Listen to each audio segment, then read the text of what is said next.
Hey everybody, greetings from Albuquerque.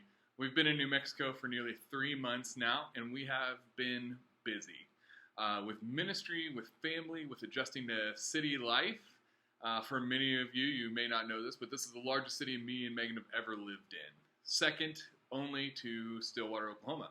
So a gain in about a few 100,000 people.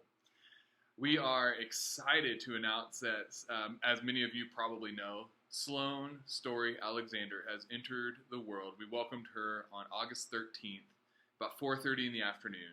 She is our third daughter. Mosley and Jules love her, as do we. Everyone is healthy. Everyone is content and happy and recovering well, and Sloan is growing. Shocker that she's growing. So we are very thankful that Sloan has entered the world safely and in a healthy way, and that everyone's recovering. So thank you all who were praying throughout Megan's pregnancy and for the delivery in a new place. Hey, let's move to a new big city with a completely different culture than we're used to in the middle of a pandemic and have a baby.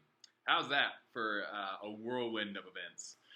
Anyways, we still have a lot to be thankful for in ministry as well. So this fall, UNM is adopting, like many, if not all universities across the country, a hybrid fall semester, the majority of which is online. So students are in their dorm room or their apartments or at home, taking their classes over Zoom, over their computers. That doesn't mean that there's nothing happening on campus. We know that students are living in the dorms. Traditionally, UNM is what we call a commuter campus, where the majority of people coming to campus to take classes are coming from an apartment or a home elsewhere in Albuquerque, where there's usually about 3,000, maybe a little more, living in dorms and apartments on campus. Now it's about half that. So we got about 1,000 to 1,500 students still living on campus, which has actually benefited us well. We tabled on Monday, for example, and we did some surveys, just general, like, who are you? Are you interested in who the navigators are? Are you interested in talking about spiritual things? And out of 71 surveys that we did, 61 said that they'd be interested in follow-up to talk about who the navigators are and talk about spiritual things. So that's a huge blessing for us. What a high percentage of people who said, yeah, I'd be open to that. And as I said earlier in the spring, perhaps this remote learning and continual living through a screen is wearing on people, and they're realizing that they're made for more personal relationships than they previously thought. So we have a lot of things going on. Nav nights start tonight. I can't wait to share more about those. We do a Bible study format for those, and this first 3 weeks we're going to be talking about anxiety, praying and hoping that that strikes a nerve with many students, and that they would be intrigued about what we're about and what we're doing, and the God that we trust and follow. With that, without making this update in video super long, I just want to share with you just one story that is in the middle of a lot of other things that we're doing, whether it's an event or a conversation or a Bible study that we're doing. One small thing that kind of gives you a glimpse of the work that we're doing on campus on a regular basis, even in just this first week and a half. So we did tabling on Monday, as I said, and that night we had a game night out on the patio next to the Union, because here in New Mexico, there's a lack of this thing called humidity, where in Oklahoma, we'd still be swarmed with mosquitoes and sweat. Here, it's actually quite comfortable when the sun goes down. So we were having a game night. We just had some simple 5 to 6 person games, Uno, a few different games like that were easy to understand, easy to play, and they're done in about 30 minutes. So I started talking to this guy named Caden, and I saw him at tabling, but I finally got to talk to him at the game night.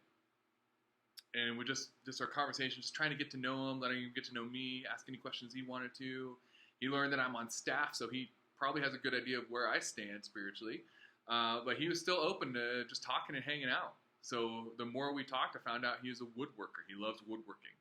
And he showed me a picture of a chessboard that he made. It's magnificent, beautifully detailed, just looks very well done.